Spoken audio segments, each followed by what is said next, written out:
کہ جب زکریا علیہ السلام نے اپنے رب سے دعا کی کہ اے میرے رب مجھے اپنے پاس سے پاک اولاد عطا فرما، بے شک تو دعاؤں کو قبول فرمانے والا ہے۔ اس دعا کے کرنے کے بعد ایک دن آپ مسجد میں نماز میں مشغول تھے کہ اچانک آپ نے ایک سفید پوش نوجوان دیکھا۔ وہ حضرت جبرائیل علیہ السلام تھے۔ اعوذ باللہ من الشیطان الرجیم، بسم اللہ الرحمن الرحیم۔ فنادتہ الملائکۃ، پس آواز دی ان کو فرشتوں نے۔ پچھلی آیت میں زکریا علیہ السلام کی دعا کا ذکر تھا، اس آیت میں دعا کے قبول ہونے کا ذکر ہے۔ یہ خوشخبری آپ کو دعا کے فوراً بعد دی گئی، مگر دعا کی قبولیت عرصے بعد ہوئی۔ ملائکۃ سے مراد حضرت جبرائیل علیہ السلام ہے۔ یہاں فرشتے کی جمع فرشتوں یا تو تعظیماً ہے، یا کیونکہ حضرت جبرائیل علیہ السلام کے ساتھ اکثر فرشتوں کی جماعت رہتی ہے، یا کیونکہ وہ فرشتوں کے سردار ہیں، اس لیے ایک کا کام سب کی نسبت کر دیا گیا۔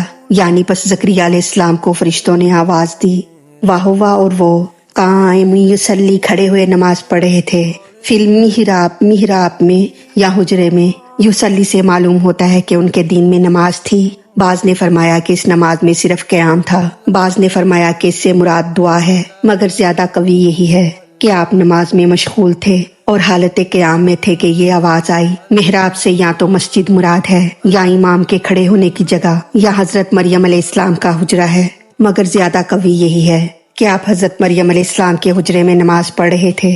یعنی فرشتوں نے انہیں اس حال میں آواز دی جب وہ محراب میں کھڑے نماز پڑھ رہے تھے، ان اللہ، بے شک اللہ تعالیٰ، یبشرک، تمہیں خوشخبری دیتا ہے، بیحییٰ، یحییٰ علیہ السلام کی، کیونکہ یحییٰ علیہ السلام کے ذریعے ان کی بانجھ ماں کو زندگی یعنی شفا دی گئی، یا کیونکہ رب تعالیٰ نے شروع ہی سے ان کے قلب کو ایمان کے ذریعے زندگی بخشی، یا کیونکہ رب تعالیٰ کے علم میں ان کی شہادت تھی، آپ شہید ہوئے تھے اور شہید زندہ ہیں، یا کیونکہ یحییٰ علیہ السلام نے علم و حکمت کے ذریعے ایک مخلوق کو حیات بخشی، یا کیونکہ آپ پیدائشی نبی تھے اور نبوت ایک قسم کی زندگی ہے، اس لیے آپ کو یحییٰ کہا جاتا ہے، کیونکہ یحییٰ کے معنی زندگی ہیں۔ یعنی رب تعالیٰ تمہیں یحییٰ علیہ السلام کی خوشخبری دیتا ہے کہ تمہارے ہاں ایک فرزند پیدا ہوگا جس کا نام ہم نے یحییٰ رکھ دیا ہے۔ خیال رہے کہ ہمارے بچوں کے نام ماں باپ رکھتے ہیں، مگر ہمارے حضور انور صلی اللہ علیہ وآلہ وسلم اور یحییٰ علیہ السلام کا نام خود رب تعالیٰ نے رکھا۔ دیکھو، رب نے حضور صلی اللہ علیہ وآلہ وسلم کا نام محمد رکھا، یعنی بہت سراہا ہوا یا تعریف کیا ہوا کہ ہر وقت، ہر زبان میں، ہر جگہ حضور صلی اللہ علیہ وآلہ وسلم کی تعریفیں ہو رہی ہیں۔ اسی طرح رب نے ان کا نام یحییٰ رکھا، یعنی زندگی بخشنے والے یا زندہ جاوید رہنے والے، اور یہ نام آپ پر بہت سجا۔ مصدقم، تصدیق کرنے والا ہے، بکلمۃ حق کی، من اللہ، اللہ سے، یعنی اللہ کے حکم کی تصدیق کرنے والا ہے۔ کلمہ بات کو کہتے ہیں کیونکہ عیسیٰ علیہ السلام بغیر والد لفظ کن سے پیدا ہوئے، اس لیے آپ کا لقب کلمۃ اللہ ہوا۔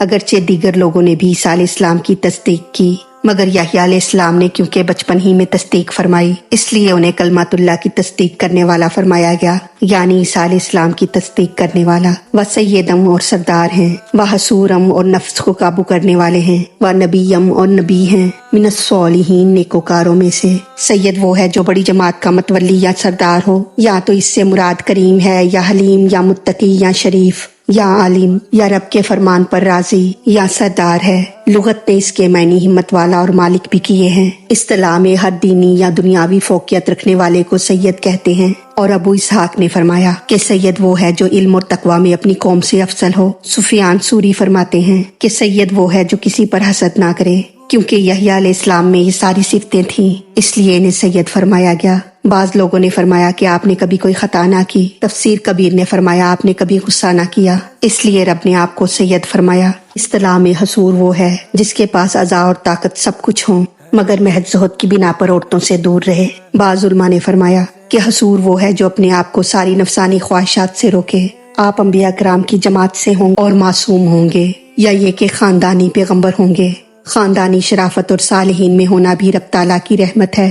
اب اس آیت کا خلاصہ اس طرح ہے کہ جب زکریا علیہ السلام نے اپنے رب سے دعا کی کہ اے میرے رب مجھے اپنے پاس سے پاک اولاد عطا فرما، بے شک تو دعاؤں کو قبول فرمانے والا ہے، اس دعا کے کرنے کے بعد ایک دن آپ مسجد میں نماز میں مشغول تھے کہ اچانک آپ نے ایک سفید پوش نوجوان دیکھا۔ وہ حضرت جبرائیل علیہ السلام تھے۔ انہوں نے آپ کو اس حال میں خوشخبری دی کہ اے زکریا تمہاری دعا قبول ہوئی، رب تعالیٰ تمہیں ایک صالحہ متقی بیٹا عطا فرمائے گا جس کا نام یحییٰ ہے، وہ بہت سی خوبیوں کا مالک ہوگا۔ نمبر 1، وہ کلمۃ اللہ یعنی عیسیٰ علیہ السلام پر تصدیق کرے گا، اس طرح کہ انہیں سچا کہے گا، یا سچا کرے گا یا سچا کہلوائے گا، یا آپ بچپن شریف میں ہی انہیں سچا کہیں گے، یا آپ لوگوں میں ان کے دین کی تبلیغ کر کے لوگوں کو دین مسیحی میں داخل کریں گے۔ نمبر 2، وہ یعنی یحییٰ علیہ السلام مومنوں کا سردار ہوگا۔ نمبر 3، وہ ہمیشہ عورتوں سے پرہیز کرے گا کہ زہد و تقوی اور یاد الہی میں مشغول ہو کر عورتوں کی طرف توجہ نہ کرے گا۔ نمبر 5، نبی ہوگا، وہ رب تعالیٰ کے خاص نیکوکاروں میں سے ہوگا۔ اللہ تعالیٰ ہماری غلطیوں کو معاف فرما کر ہمارا پڑھنا سننا اپنی بارگاہ میں قبول فرمائے، ہمیں دین و دنیا کی تمام نعمتیں عطا فرمائے اور ہمیں عمل کی توفیق عطا فرمائے، آمین یا رب العالمین۔ وما علینا الا البلاغ المبین۔